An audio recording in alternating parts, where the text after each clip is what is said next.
Hazy's someone who spends a lot of time outdoors. His channel is built around camping, exploring, and pushing himself into remote places. Over time, he's become comfortable out there, maybe a little too comfortable.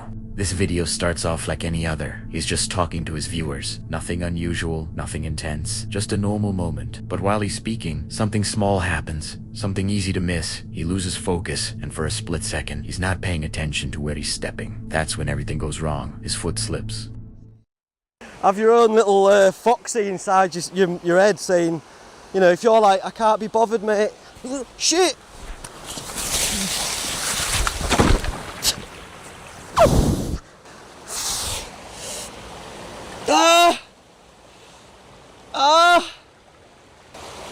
Oh my god, I think I've broke my arm. Oh my god. Oh no. Oh my god. Right, okay. Oh, ow, ow, ow. Where's my camera gone? I could have been dead there.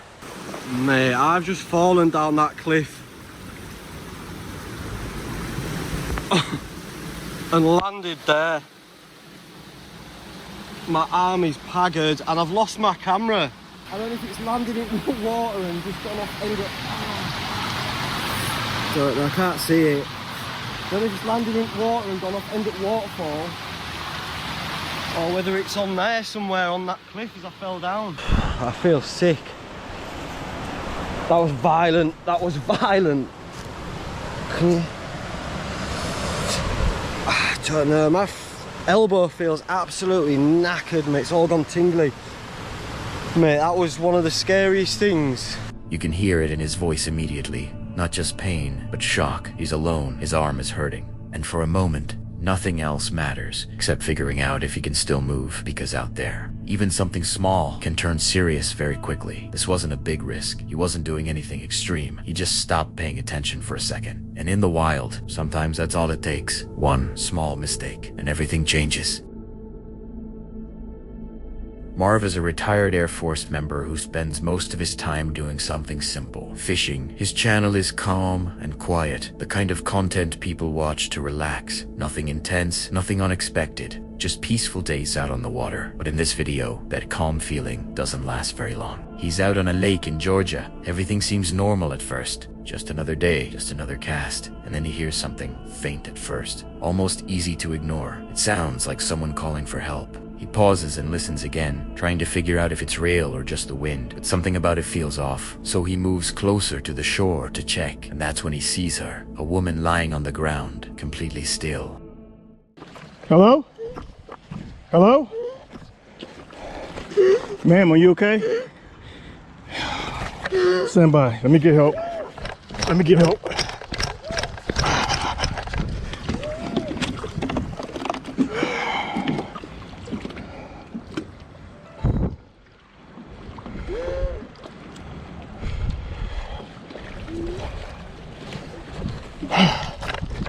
Ma'am, do you have a name? Ma'am, do you have a name?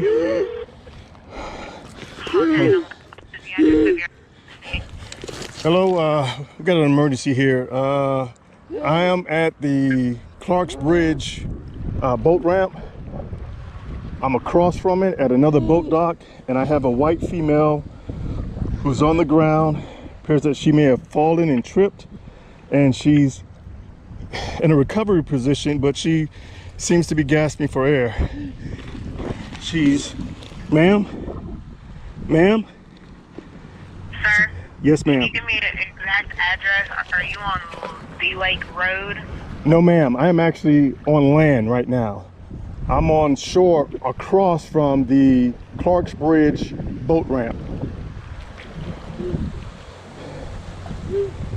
And I need EMS quickly. I don't see that she's bleeding or anything like that. She's kind of gasping for air.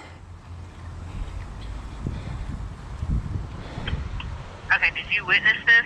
No, I did not. I was on the in my kayak, and I thought I heard somebody screaming help, help, and it's windy out here, so I pulled up closer and I saw someone laying on the ground. There's no clear response, just slight movement, barely conscious. And in that moment, the situation changes instantly. This isn't just a strange sound anymore. This is serious. He immediately calls emergency services, trying to explain where he is. But being out near the lake makes it difficult. There's no clear address, no easy way to guide them. He stays with her and keeps talking, trying to keep her responsive while waiting. Time feels slow, and out there, even a few minutes can feel too long. Eventually, emergency services arrive and take over.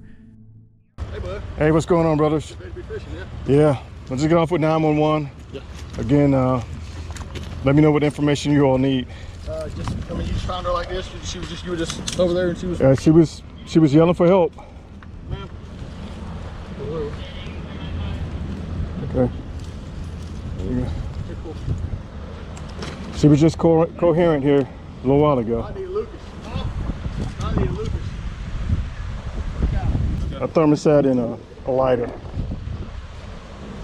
what were those items? They're right here. What's your name? And luckily, that woman is headed to the hospital. Later, he shares an update. The woman survived, she received treatment, and made it out alive. But the details of how she ended up there alone and injured were never fully explained, and that's what makes it unsettling. Rodrigues runs a hunting channel where he documents his time out in the wilderness. Usually, he is the one tracking animals, staying patient, quiet, and focused. But in this video, things take a sudden and dangerous turn. Roderick and his friends were deep in the forest on a turkey hunting trip, fully camouflaged and barely moving. Trying not to alert anything nearby, everything felt calm, just another routine day in the woods, until it wasn't. Something happens that makes them scared entirely.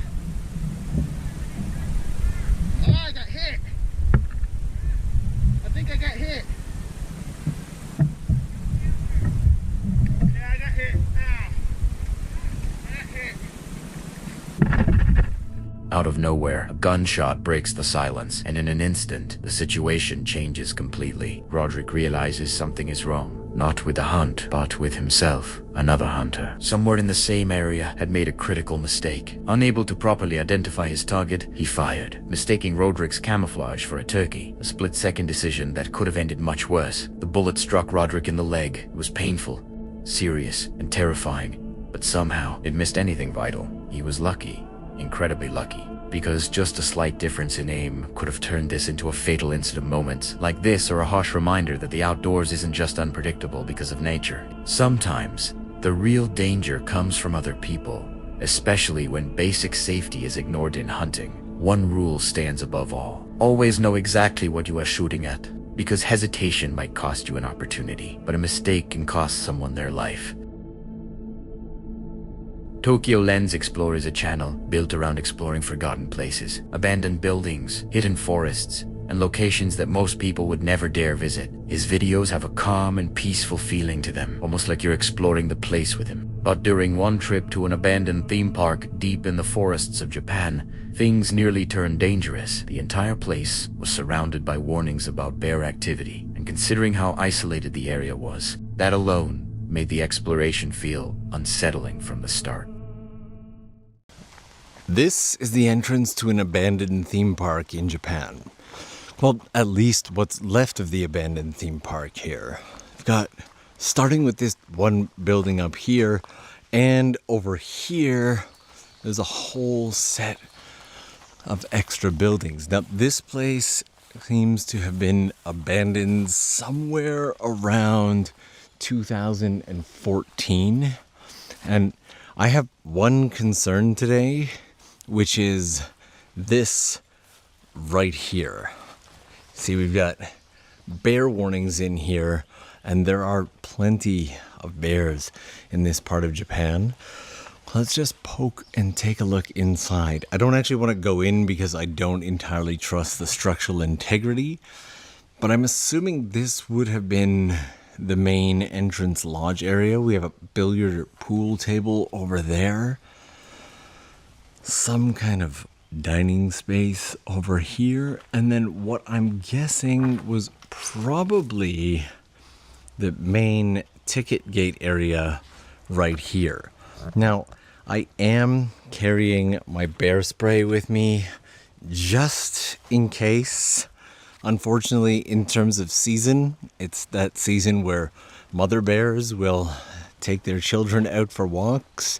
And even for black bears, that's when things can get a little more aggressive. So we will proceed with caution and care today as we go forward. Even with the warnings, he continued exploring deeper into the park, carefully walking through old buildings, empty halls, and overgrown paths while talking to the camera. But while walking, he suddenly remembered a terrifying moment from a few years earlier, when he had unknowingly wandered close to a baby bear in another abandoned village. Everything still seemed calm, until suddenly the entire mood changed in seconds. Rides, you think go-karts, you think roller coasters, that's the word I was looking for. But so far, all we've come across is mention of tennis courts, and gate ball courts. Does anybody play gate ball? Is that like, oh crap, guys. We are, oh